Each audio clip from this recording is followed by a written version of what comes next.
So I wanted to show you how I have this laid out on a yard of fabric. So initially I'd cut the kits to have a yard of fabric in them. We added another half yard just to make sure you'd have enough because our motto is better more than not enough. So if you did want to fit this all on a yard, this is how you would do it. So these two pieces right here, those are 2.5 inches, 2.5 inches by width of fabric from selvage to selvage.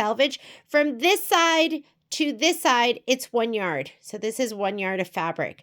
This piece right here that I have all my designs on, that piece is 12.5 inches by width of fabric from selvage to selvage.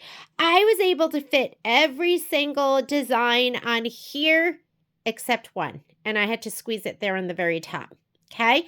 If you don't want to squeeze it all in like I did and you want to space them out more, give yourself a little bit more room, you're going to have this whole section right here that you're going to be able to fit your designs on, your embroideries on.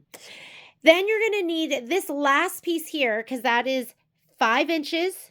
So 2.5, 2.5, 12.5. These three pieces over here, that is 17.5 inches, which leaves you 18.5 inches. So a little bit, almost half a yard and almost half a yard. So you could take this bottom section, which would be a fat quarter, 8 inches, 18 inches, and half from selvage to selvage. And you could use this as your backing.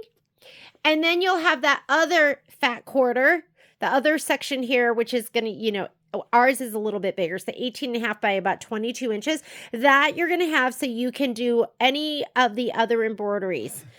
Some people need more room. It makes you a little nervous to squeeze everything in. I just left mine on the strip and just rehooped and then stitched out.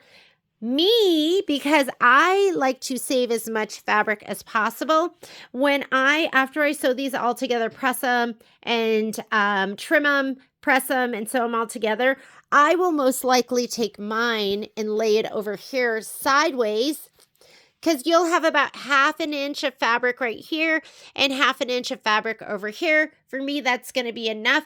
And then I'll have about 2/3 of my fabric left.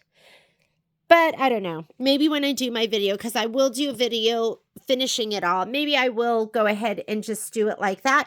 But you're going to have plenty of fabric is what I'm saying. So this right here, what I'm showing you is a yard. If you bought the fabric kit, you're going to have 1.5 yards, so you don't have to conserve. But I wanted to show you how you could fit this whole thing on a yard of fabric.